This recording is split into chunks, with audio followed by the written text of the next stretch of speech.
AI job replacement could completely destroy the world economy, and I'll give you two realistic scenarios for why that is. In order to find out what they are, you'll have to watch the entire video.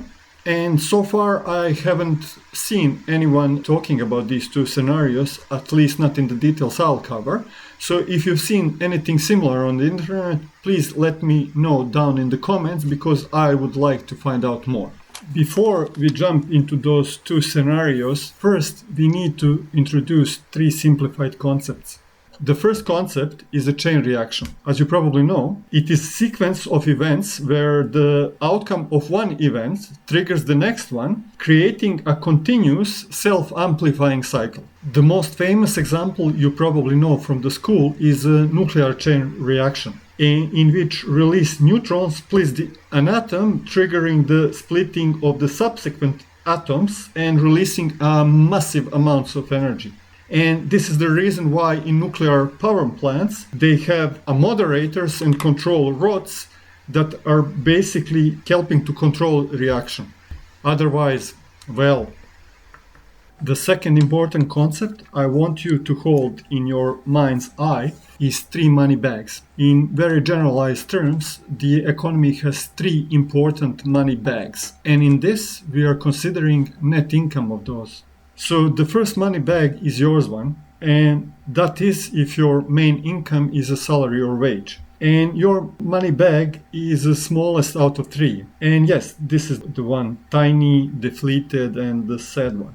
Then we have a business bag. It is larger and it will be even bigger, but businesses have many expenses and they also have to pay your salary and help with the filling up the third bag. Businesses, of course, always look for the ways how to increase their own bag, and we will discuss about the reason why that is later. The third money bag is the biggest one. It is the tax bag. It is collective money of one entire country that is filled and emptied on annual basis. Both your personal bag and the business bag are contributing to that bag. This money supports the infrastructural projects. It pays for the salaries of military, police, public officials, public health, public transport, and so on. And sometimes the flow goes back toward those smaller bags in the form of subsidies, grants, and welfare help. Now, the interesting part is the total combined size of each of these groups. From that perspective, things look a bit different. The biggest combined amount is the total net salaries of all people, which is around 10 trillion US dollars. Then we have the net profit of all US companies, which is, depending on the measure used, roughly around 3.5 trillion US dollars. And lastly, we have total collected tax revenue of about 8 trillion US dollars. Now, if we estimate that an adult person needs around 3,000 US dollars in order to live normally, paying rent, bills, food, and so on, then considering that all 340 million people in the United States are adults, we can calculate that we would need around 12.2 trillion US dollars per each year. Okay, maybe you're already spotted a problem or two with this, but that's not where I'm heading, so please bear with me. The third important concept is the inner workings of the businesses. As the companies are the one who want to implement AI and replace the work we do with the algorithms and robots, that is something we need to go through. So here we will have some imaginary company, Acme Incorporated, and each company is like a transformer. It has some internal processes taking some kind of inputs, usually raw materials or data, and by using intelligence and workforce, it transforms those initial inputs into outputs, which are products and services ready to be sold.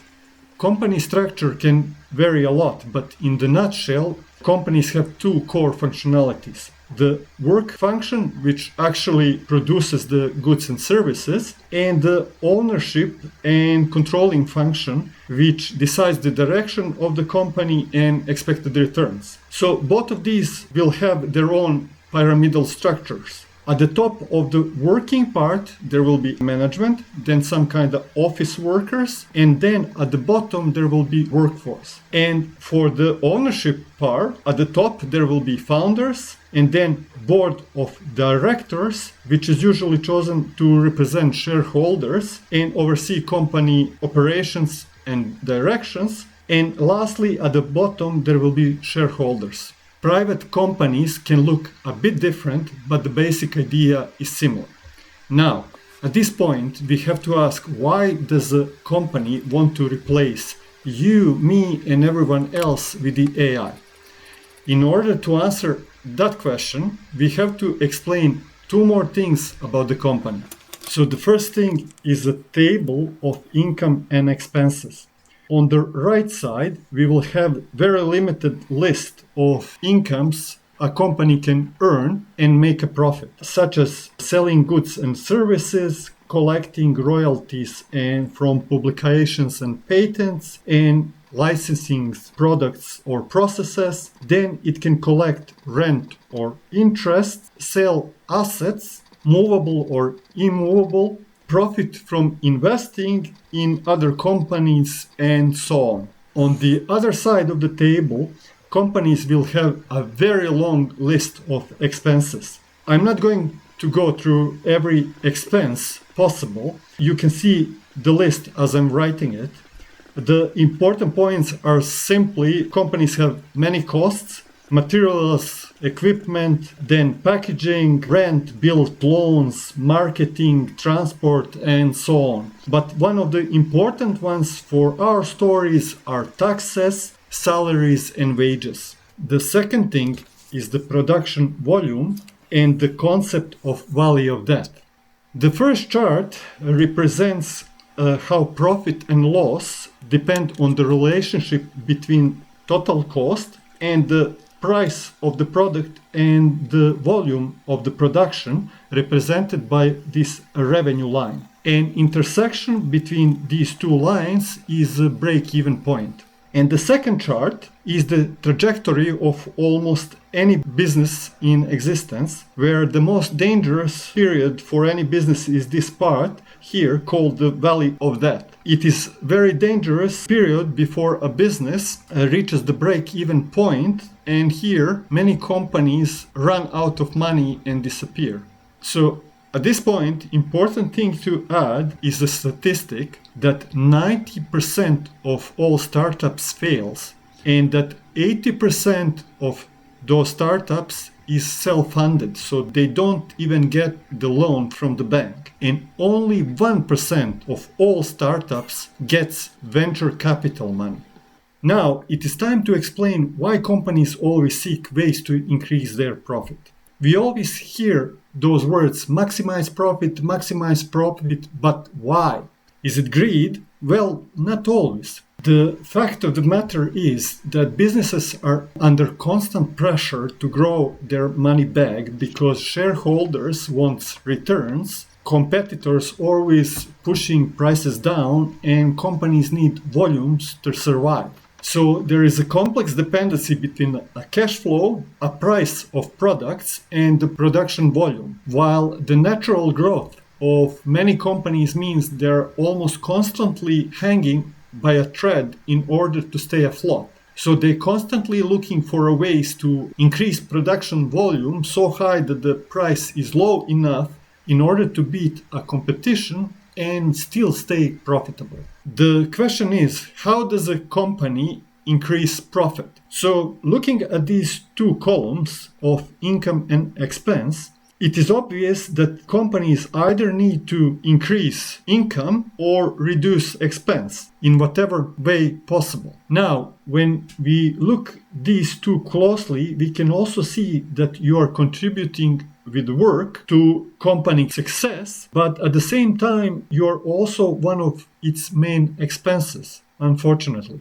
That also means that company always looks for the ways how to increase your productivity for each dollar they pays you. So if you're more efficient and produce more in 1 hour, if you work more hours for the same salary, or if they can replace you or replace whatever you do with a machine that is cheaper, then they'll do it. It's nothing personal. It's just how system is set up. In summary, the answer to why do companies want to implement AI is because they need to increase profitability and reduce expenses in order to survive. And a part of you being their main asset by which they make profit, you are also an expense to them as well. But there is a big issue there.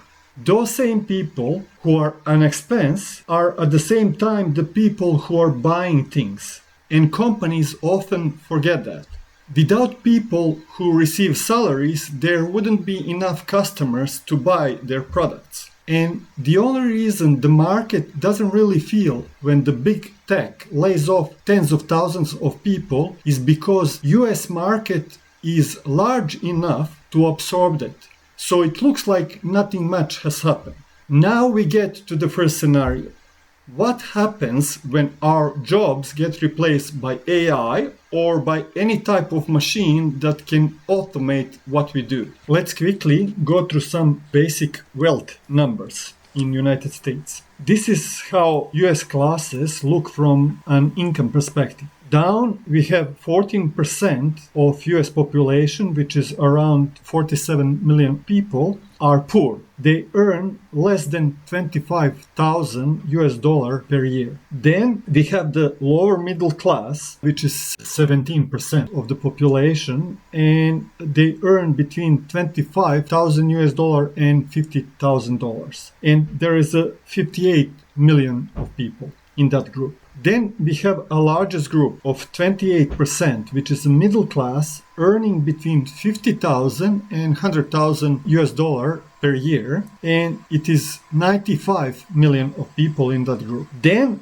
it is followed by upper middle class of 27%, which is around 92 million of people. And lastly, at the top, we have upper middle class of 14%, earning anything about $200,000 per year. Now, inside of the middle class, we also have 24 million people with a net wealth of more than $1 million. And then we have 5 million people with a net worth of $5 million or more. And then around 45,000 people of those with the wealth of at least $100 million. And only 1,000 people that have net worth of $1 billion or more. So this chart I draw is taken from the historical data for the year 2023, and the link will be in the description. So next, United States has 340 million people, out of which 164 million are employed and 7.3 million people are unemployed, but they are able to work. This also means that roughly 176 million people are not employed. That includes children, retirees, disabled people, unemployed people, students, carers, and others. When the wealth distribution percentage were converted to population, the total population number were used, which is kind of misleading, but there was a reason why I've done it in that way. This is to show that for each employed person, there is at least one person who depends on their income, which makes things even more fragile. As the big tech is racing to automate all white-collar jobs, let's first check how many of these jobs are there. Out of 163 million employees, 102 million work in the white-collar jobs, which is 62%. The table shows the 10 types of occupation and how many people are employed in those. So for our Armageddon example, we'll take the first to go will be jobs 7, 9, 1, and 2, which is 10 million jobs over next 24 months. Let's check what will happen with the current system and organization if we do not change how our politico-economic system works, and a significant number of people lose their jobs. So what happens first when those 10 million people lose their jobs? Maybe they will get some severance package, or maybe not. But one thing is certain. Reality will hit quickly and it will hit hard. Not immediately, but out of the habit, they'll start looking for the same jobs. But those jobs are gone. No one is hiring. They'll try. Even recruiters will hoodwink them for a while, promising something, but nothing will come up. A few months after, as bills and the mortgage needs to be paid, for those 10 million people, survival mode alarms will light up and they'll go into saving mode. That means no more unnecessary spending, no more subscription to 5 or 6 entertainment platforms, no more subscription for gaming or any kind of joy.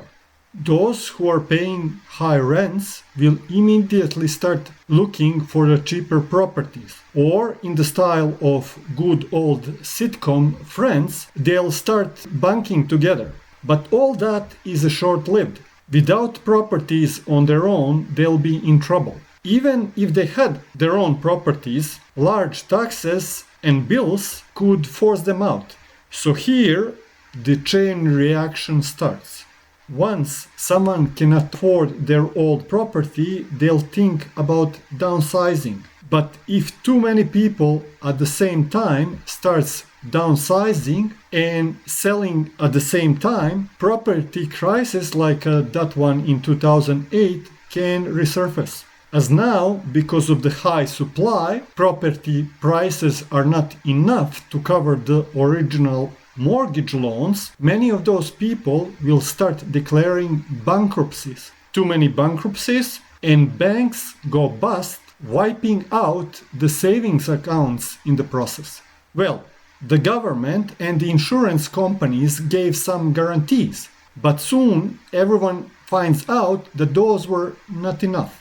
What does that mean? The chain reaction wave would hit the property market. Those 10 million people were in the upper middle class. Those are the ones that keep the property market running. And they are the reasons investors build new homes. Each year in United States, around 1.4 million people buy properties for the first time. With the prices high as they are lately, those 10 million people from the upper middle class were the ones who were buying because no one else from other classes could afford it.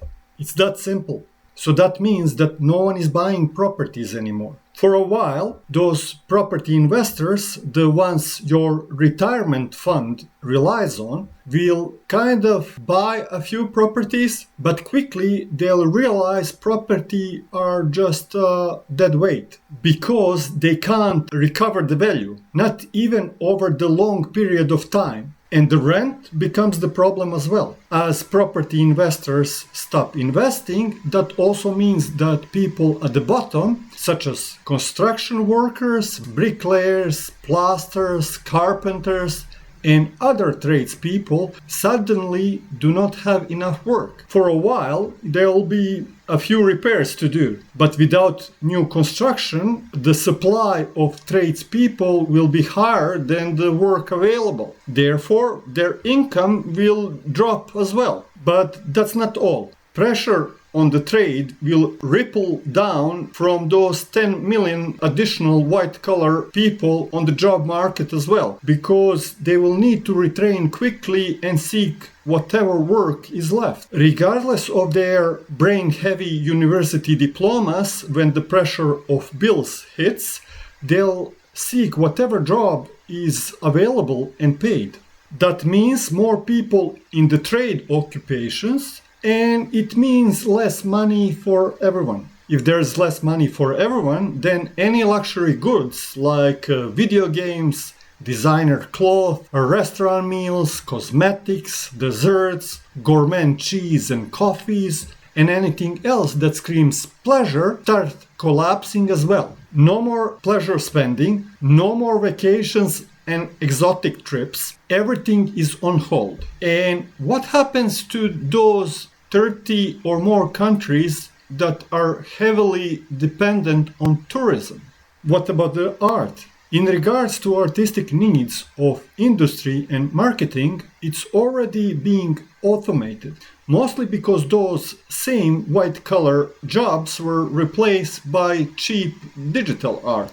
Now, in the sense of other traditional types of arts, as I mentioned before, it's a pyramid like a professional sport. So that means that only a handful of people can truly live a normal life without stress from doing traditional arts, but not majority.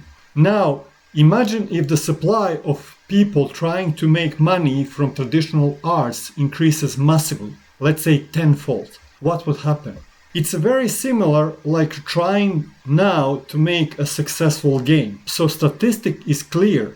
Regardless of that being Apple, Android Store or Steam, it's the same. Success rate of games and applications who are actually making any money is around 3%, which is not enough. So chain reaction continues. As no one is buying shit, companies start failing like dominoes. Remember, companies need a certain volume to survive. So let's see what happens when the iPhone becomes a luxury good. With the price so high, it is out of reach for ordinary people. So if you check the table, each time we decrease the number of units produced and sold, even with the reduced profit for the company, the price of each unit increases significantly. Although those companies reduce running expenses by reducing the workforce, there will always be a need to pay for time, processing intelligence, and the energy. Even if they don't have a human workforce, they'll still need to pay AI data centers and the robot that offer those services. But there is more bad news. You see, the price of the iPhone is not just due to Apple. Apple relies on the rather large supply chain. So if those hundreds of companies also do not sell millions and billions of parts, they'll also need to significantly increase the price of their own parts in order to be above revenue cost break-even point. The picture above shows only the Apple's perspective. But when we calculate the supply chain, the price of a single iPhone would go through the roof of Burj Khalifa. What about being entrepreneur? Do you remember what I said earlier about the statistic which says that 90% of the startups fails and that 80% of those never get any external funding, not even the bank loan? And lastly, that 99% of those startups never get venture capital funding. So those three numbers will tell you enough.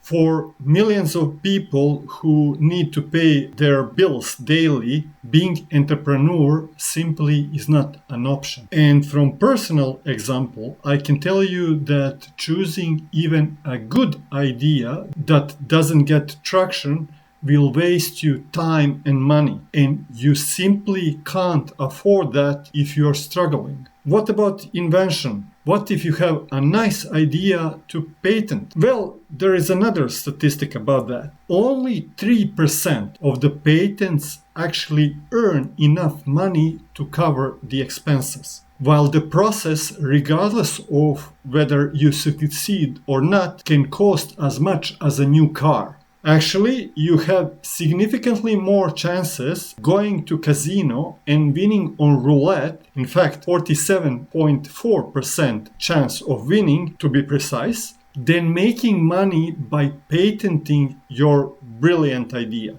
We're not done yet. You know that big money bag of taxes?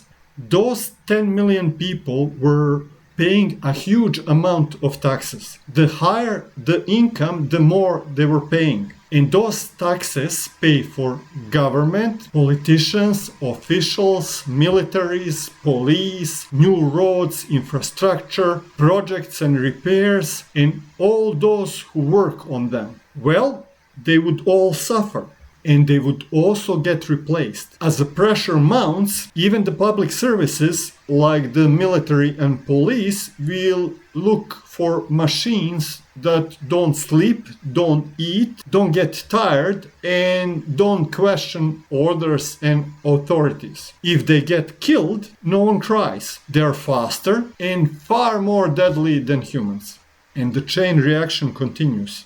Fewer people in service means, again, less taxes paid, and so on. Robots do not pay taxes. And companies that show the debt also do not pay taxes. So only move left for the government is to borrow. But from whom do you borrow when everything is collapsing? What kind of guarantees they can provide when giant itself is falling? Well, maybe some of you watching think I'm retired. I have my 401k plan. I'm secured. But your 401k depends on your retirement fund investment. And those companies it invested into are falling like a house of cards.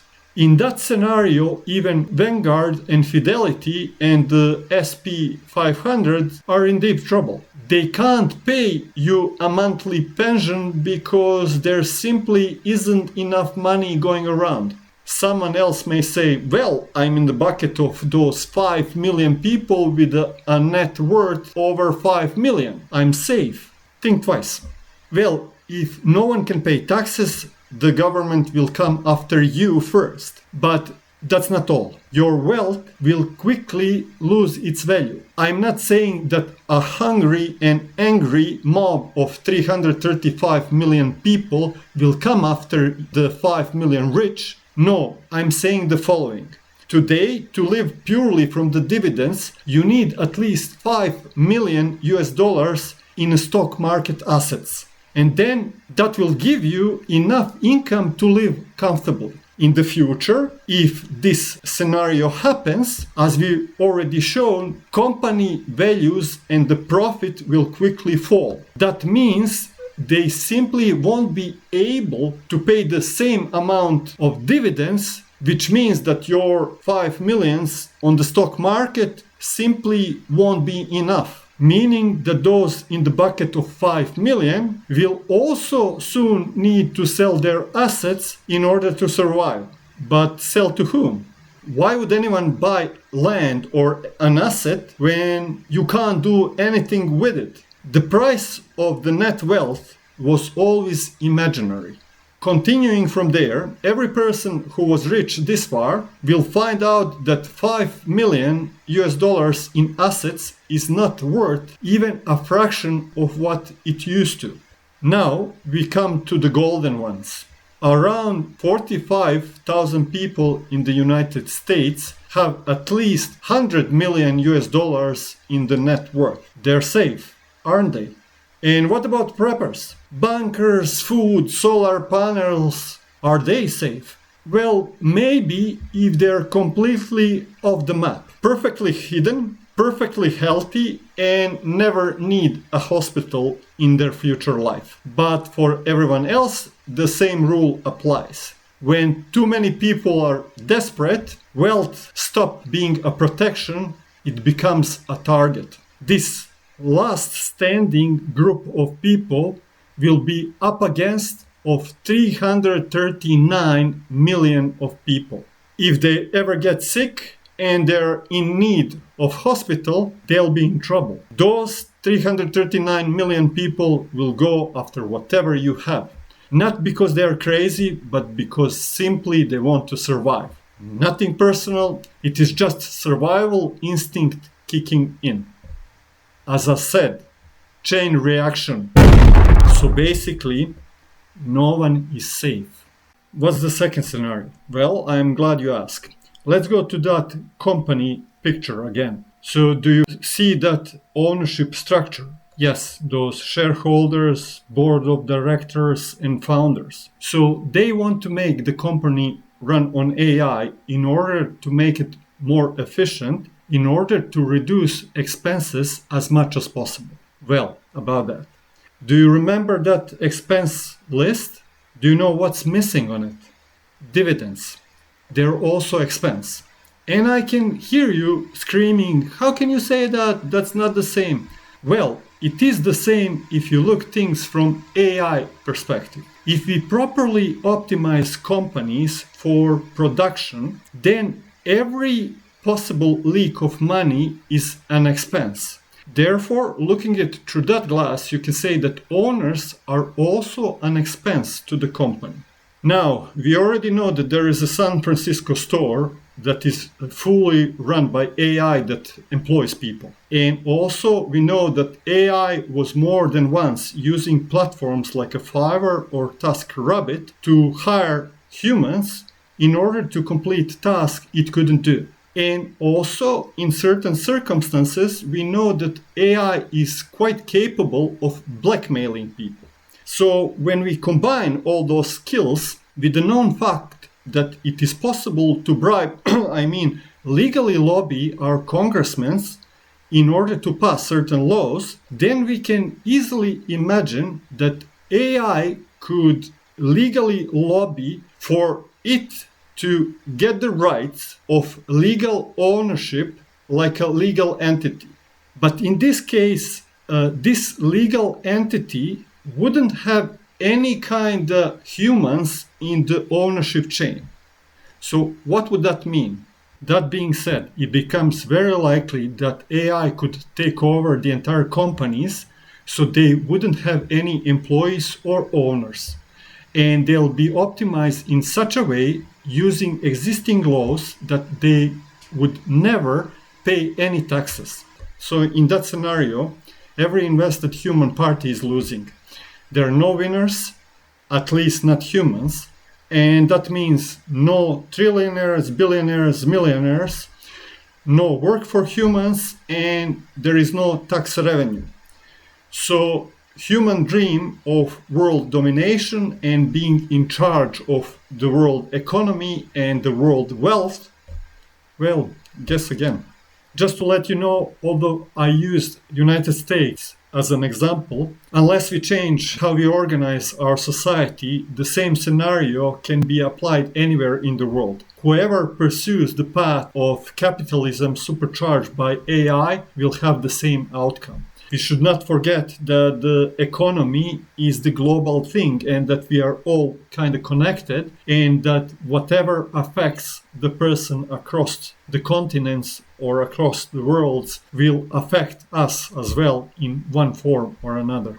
Now, in the case you're wondering, is there a solution? Yes, there are solutions. In fact, I intend to propose a few, and they're different in their nature. But before I propose them in one of the next videos, you'll need to do something. The solutions will need a bit of time to be prepared in order to be properly understood.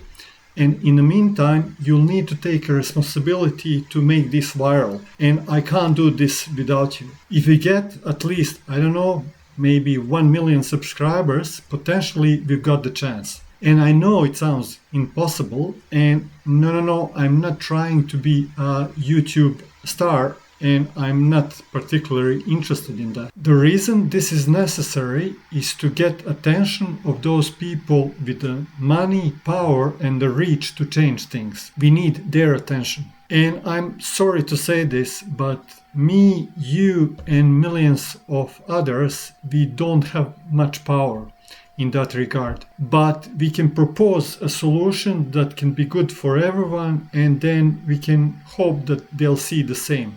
Well, our windows is closing and we all need to act quickly. So is that even possible? Well, remember the 6 degrees of Kevin Bacon and also what Mr. Beast said. I could start a new channel tomorrow and in 6 months have 20 million subscribers. So let's test that. By the way, Mr. Beast recently got his 500 million subscribers. And don't worry, I know I'm not Mr. Beast. I don't have his knowledge. I don't have his good looks. and I'm not even close to being entertaining like him. But I hope that goal is worth pursuing and that we can do it together.